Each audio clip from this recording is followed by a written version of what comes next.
In this video, I'm going to explain the relation of exterior angle of a triangle with its interior angles. Let's take triangle ABC. What are the interior angles of this triangle? Here are the interior angles. So let's name them. Angle ABC,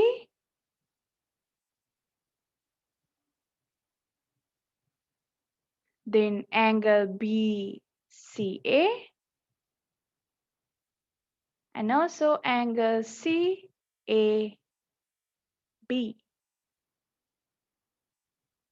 Now, what are the exterior angles of this triangle?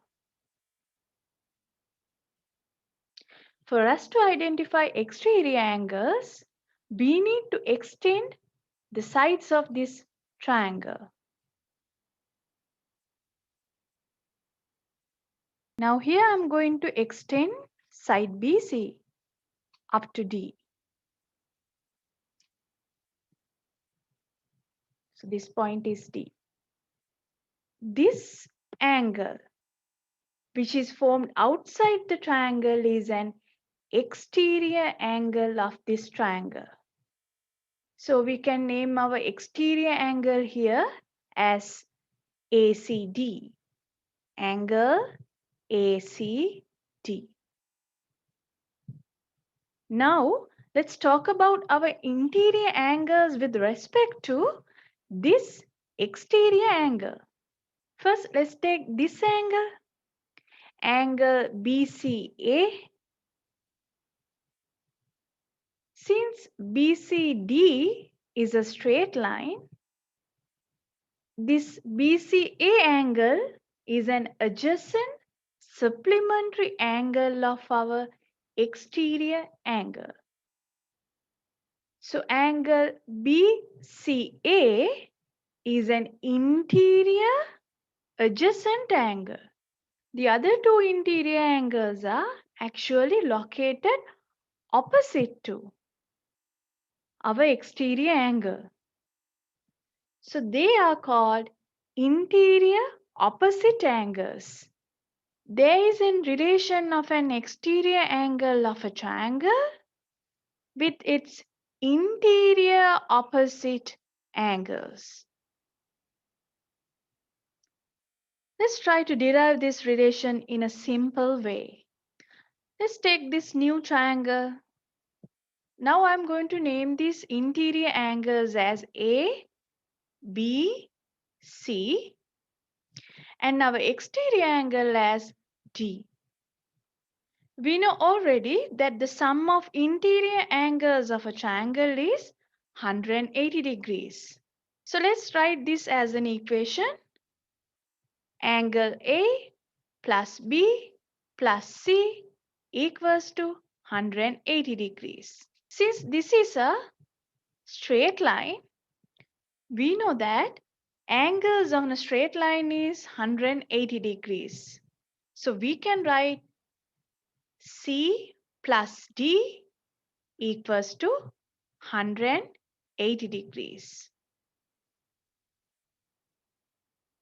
Since A plus B plus C equals to 180 degrees and C plus D also equal to 180 degrees, we can say that A plus B plus C equal to C plus D.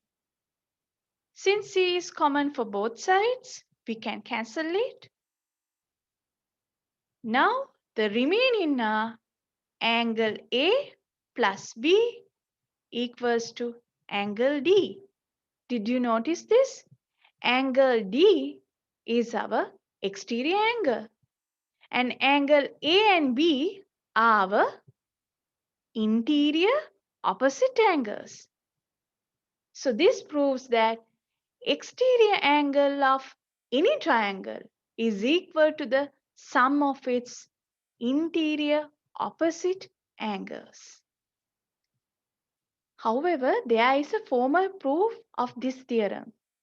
I have done a separate video for this, and the link of this video is mentioned in the description. Now let's use this theorem to solve some problems. So let's start with a simple problem. Here you need to find the value of x. X is our exterior angle, and this 30 degrees and 50 degrees. These are our opposite interior angles. So according to our theorem, x equals to the sum of interior opposite angles. So here it's 30 degrees plus 50 degrees. So our x is 80 degrees. What about this one? Here we need to find the value of x, and the interior opposite angles of this exterior angle x are 50 degrees and this angle, and it's missing. So how do we find this angle? Yes, obviously it's 90 degrees because this particular angle is 90 degrees and these two angles are located on a straight line. Therefore, this angle should also be 90 degrees because sum of the angles on a straight line is 180 degrees. Now we have our two interior opposite angles. So our x should be equal to 50 degrees plus 90 degrees, and it is 140 degrees. Now let's find x over here.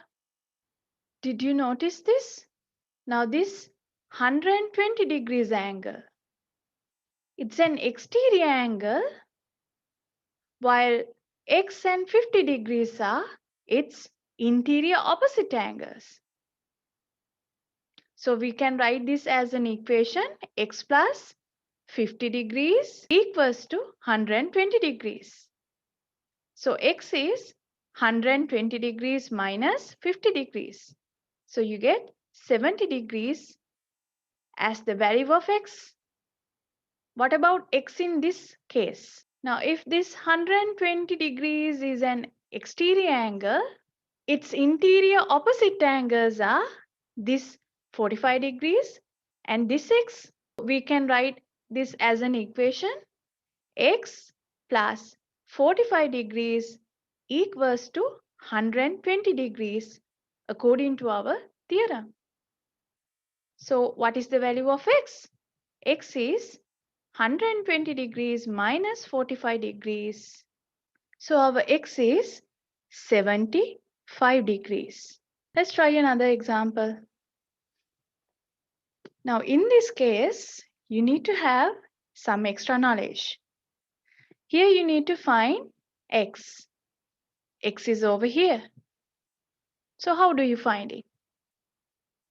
Now did you notice this? This straight line and this straight line are parallel. Therefore, these two angles should be equal because they are alternate angles.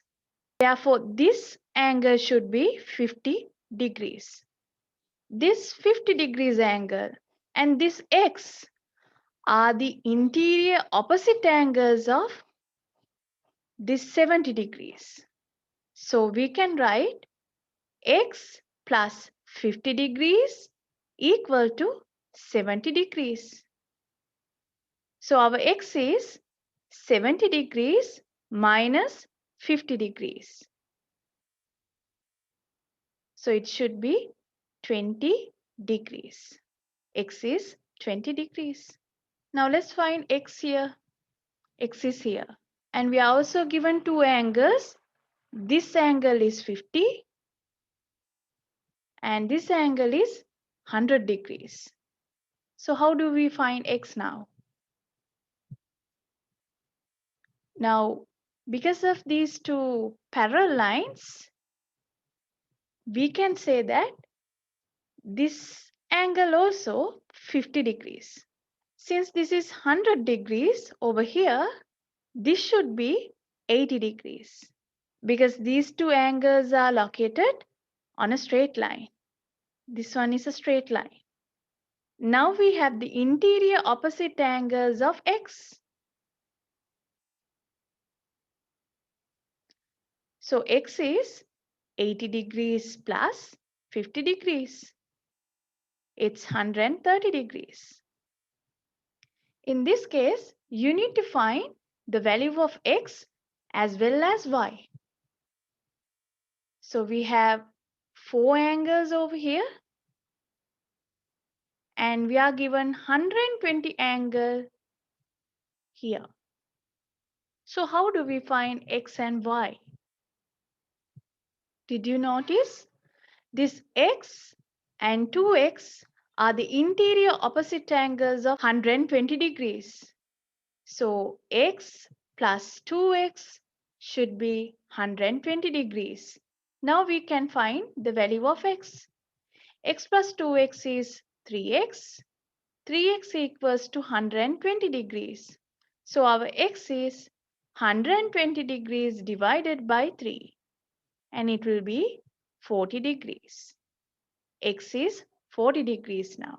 On the other hand, when we consider again this 120 degrees, this angle y and this angle y over here are the interior opposite angles of 120 degrees. Therefore, we can write y plus y should be equal to 120 degrees. So y plus y is 2y. 2y equals to 120 degrees. So our y is 120 degrees divided by 2, that is 60 degrees.